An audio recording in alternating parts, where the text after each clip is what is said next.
Doctor Chandru Lamani. ಸಭಾಧ್ಯಕ್ಷರೇ, 2023-24 ಸಾಲಿನ 4215 ಯೋಜನೆಯಡಿ ಗದಗ ಜಿಲ್ಲೆ ಶಿರಟ್ಟಿ ತಾಲೂಕಿನ ನನ್ನ ಕ್ಷೇತ್ರದಲ್ಲಿ ಆದರಳಿಗೆ ಸೇರಿದಂತೆ 37 ಹಳ್ಳಿಗಳಿಗೆ ಕುಡಿಯುವ ನೀರಿನ ಒದಗಿಸುವ ಕಾಮಗಾರಿಯನ್ನು ತ್ವರಿತವಾಗಿ ಪ್ರಾರಂಭಿಸುವಂತೆ ಮಾನ್ಯ ಗ್ರಾಮೀಣಾಭಿವೃದ್ಧಿ ಮತ್ತು ಪಂಚಾಯತ್ ರಾಜ್ ಸಚಿವರ ಗಮನ ಸೆಳೆಯಲು ಬಯಸುತ್ತೇನೆ. ಅಧ್ಯಕ್ಷರೇ, ಮೊದಲು ಫ್ಲೋಟಿಂಗ್ ಬಾಜ್ ಮುಖಾಂತರ ಇಲ್ಲಿ ನೀರನ್ನು ಒದಗಿಸ್ತಕ್ಕಂಥದ್ದಿತ್ತು. ಪ್ರವಾಹ ಬಂದು ಅದು ಕೆಟ್ಟೋಗಿದೆ. ಅದನ್ನು ಆದಷ್ಟು ಬೇಗ ಅಂದರೆ ಒಂದು ವಾರದಲ್ಲಿ ಅದನ್ನು ಸರಿ ಮಾಡ್ತಕ್ಕಂಥ ಕೆಲಸ ಮಾಡ್ತೀವಿ.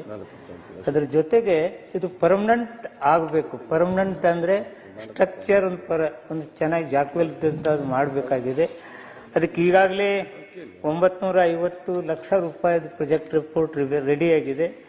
ಅದರ ಜೊತೆಗೆ ಸ್ಟ್ರಕ್ಚರ್ ಹಾಗೂ ಪಂಪಿಂಗ್ ಮಷಿನರಿ ಸ್ಥಿರತೆಯ ವರದಿಗಳ ಬಗ್ಗೆ ಕಂಡೀಷನಲ್ ಅಸಿಸ್ಟೆಂಟ್ ರಿಪೋರ್ಟ್ ಬೇಕಾಗಿದೆ. ಅದು ಬಂದ ನಂತರ ಹಣದ ವ್ಯವಸ್ಥೆ ನೋಡಿಕೊಂಡು ಅದನ್ನು ಸರಿ ಮಾಡ್ತಕ್ಕಂಥ ಕೆಲಸ ಮಾಡ್ತೇವೆ. ಒಂದೇ ನಿಮಿಷ ಸಭಾಧ್ಯಕ್ಷರೇ, ಪ್ರತಿ ಸಲನೂ ನಾ ಇದ್ರ ಬಗ್ಗೆ ಪ್ರತಿ ಸೆಷನ್ ಅಲ್ಲೂ ಕೇಳಿದ್ದೀನಿ. ಏನು ಉತ್ತರವನ್ನ ಕೊಡ್ತಾ ಇದ್ದಾರೆ, 3 ವರ್ಷದಿಂದ ತಾವು ಉತ್ತರವನ್ನ ಕೊಡ್ತಾ ಇದ್ದೀರಿ ಸಚಿವರೇ. ಮೊದಲು ಈ ರಿಪೇರಿ ಆಗುವಂತ ಕೆಲಸ ಏನು ಜಾಕ್ವೆಲ್ ಮಾಡ್ಬೇಕಂತಿದ್ದಂತ ಪ್ರಸ್ತಾವನೆ 1/2/2023 ಅಂದ್ರೆ ನಾವು ಶಾಸಕರಾಗೋಕ್ಕಿಂತ ಮುಂಚಿತವಾಗಿ ಈ ಪ್ರಸ್ತಾವನೆ ಬಂದಿದೆ. ಇನ್ನೊಂದು ಸಚಿವರ ಗಮನಕ್ಕೆ ತರ್ಲಿಕ್ಕೆ ಬಯಸ್ತೀನಿ. ಇದು 37 ಕುಡಿಯೋ ನೀರಿನ ಯೋಜನೆ ಏನಿದೆ, 37 ಹಳ್ಳಿಗಳಿಗೆ ಇದನ್ನು ಬಿಟ್ರೆ ಬೇರೆ ವ್ಯವಸ್ಥೆ ಇಲ್ಲ. ಇದರಿಂದನೇ ನೀರು ಹೋಗ್ಬೇಕು. ಜೆಜೆಎಂ ಇಂದನೂ ಕವರ್ ಆಗಿಲ್ಲ. ಜೆಜೆಎಂ ಇಂದ ಏನಾದ್ರೂ ಕವರ್ ಆಗಿದ್ರೆ ನಿಮಗೆ ಇದನ್ನು ಬಯಸ್ತಾನೆ ಇರಲಿಲ್ಲ. 3 ವರ್ಷದಿಂದ ತಾವು ಸುಮಾರು ಬಾರಿ ಮಾನ್ಯ ಸಚಿವರಿಗೆ 20ರಿಂದ 30 ಬಾರಿ ಭೇಟಿ ಆಗಿದ್ದೀನಿ. ಅದರ ಜೊತೆಯಲ್ಲಿ ಅಧಿಕಾರಿಗಳಿಗೂ ಭೇಟಿ ಮಾಡಿದ್ದೀನಿ. ತಾವೇನ್ ಮಾಡ್ತಾ ಇದ್ರಿ ಅಂದ್ರೆ, ಅವತ್ತೇ ಮಾಡಿದ್ರೆ 4,40,00,000ದಲ್ಲಿ ಮುಗಿತಿತ್ತು ಈ ಕಾಮಗಾರಿ. ಇವತ್ತು ಎಲ್ಲಿಗೆ ತಂದಿದ್ದೀರಂದ್ರೆ 9 ಕೋಟಿಗೆ ನೀವು ಕಾಮಗಾರಿಗಳನ್ನ ತಂದಿದ್ದೀರಿ. 2ನೇ ಹಂತದಲ್ಲಿ ಪ್ರತಿ ಸಲನೂ ನೀವು SR ರೇಟ್ ಬದಲಾವಣೆ ಆದಂಗೆ ಪ್ರತಿ ವರ್ಷ ತಗೊಂಡು ಹೋಗ್ತಾ ಇದ್ದೀರಿ. ಅದು ಮೊದಲನೇ ವರ್ಷದಲ್ಲಿ ಆದ್ರೆ 19/6/2023 ಇನ್ನೊಂದು SR ರೇಟ್ ಪ್ರಾರಂಭ ಮಾಡಿ, ಯಾವುದು ಇವತ್ತು ನೀವು ಪಂಪ್ಗಳನ್ನ ರಿಪೇರಿ ಇಲ್ಲ ಅಂತ ನೀವೇ ಕಾಣಿಸ್ತೀರಿ ಅಧಿಕಾರಿಗಳಿಗೆ. ಜಾಕ್ವೆಲ್ ಓಕೆ ಬಂತು, ವಾಪಸ್ ಹೋಗಿ ಪಂಪ್ ರಿಪೇರಿಗೆ ಎಷ್ಟು ಬೇಕಾಗುತ್ತೆ ಕೇಳ್ಕೊಂಡ್ 6 ಕೋಟಿಗೆ ಬಂತು. 6 ಕೋಟಿ ಬಂದಂತದ್ದು ಕುಡಿಯೋ ನೀರಿಂದ ಐತಿ ಸಭಾಧ್ಯಕ್ಷರೇ.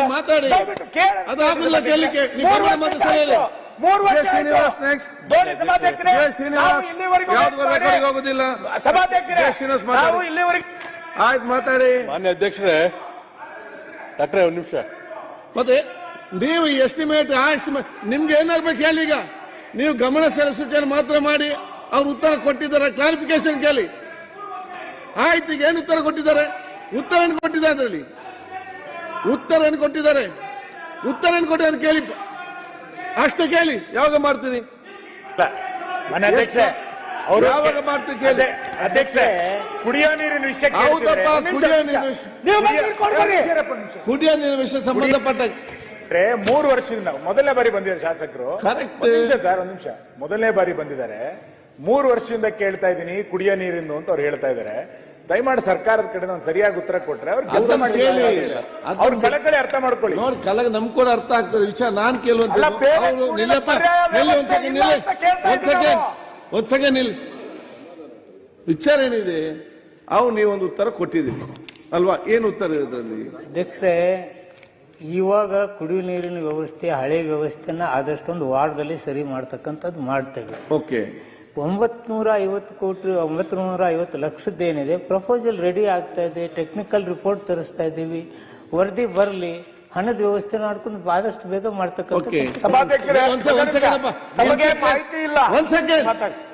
ಟೆಕ್ನಿಕಲ್ ರಿಪೋರ್ಟ್ ಪ್ರಪೋಸಲ್ ಬರಲಿ. ಅಬಕಾರಿ ಇಲಾಖೆಯಿಂದ ಉತ್ತರ ಕೊಡಿಸಿ ಇದೇ ಪ್ರಾಬ್ಲಮ್ ಆಗುತ್ತೆ. Okay, next. ಸಭಾಧ್ಯಕ್ಷರೇ, ಎಲ್ಲಾನು ಬಂದಿದೆ, ದಯವಿಟ್ಟು ಅರ್ಥ ಮಾಡ್ಕೊಳ್ಳಿ. ನಾನೇ ಅಡ್ಡಾಡಿ ಎಲ್ಲದನ್ನ ನಾನು ಟೆಕ್ನಿಕಲ್ ಇಂದ ಹಿಡಿದು ಎಲ್ಲಾನು ಸೈಟನ್ನ ಮಾಡಿಸಿದೀನಿ. ನಾ ಮಾಡಿಸಿಲ್ಲ ಅಂದ್ರೆ ಇವ್ರಿಗೆ ಕೇಳ್ತಿಲ್ಲ. ಪ್ರಪೋಸಲ್ ಬಂದಿಲ್ಲ ಅಂದ್ರೆ ಪ್ರಪೋಸ್ ಬಂದು 3 ವರ್ಷ ಆಯ್ತು. ದಯವಿಟ್ಟು ಅರ್ಥ ಮಾಡ್ಕೊಳ್ಳಿ. ಕರೆಕ್ಟ್ ಏನಾಗ್ಬೇಕೀಗ? ನಮಗೆ ಅವ್ರು ಯಾವಾಗ ಮಾಡ್ಕೊಡ್ತಾರೆ ಅನ್ನೋದನ್ನ ಒಂದ್ ಹೇಳಿ. ಅವ್ರು ಒಂದ್ ವಾರದಲ್ಲಿ ಆಯ್ತು ನನ್ ಟೆಂಪ್ರರಿ ಮಾಡ್ಕೊಡ್ಸಂತಂದೆ. 3 ವರ್ಷದಿಂದ ಬಂದ್ ಬಿದ್ದಿದೆ. ಟೆಂಪ್ರರಿ ಒಂದು ವಾರದಾಗ ಮಾಡಿಕೊಡ್ತೀವಿ. ಓಕೆ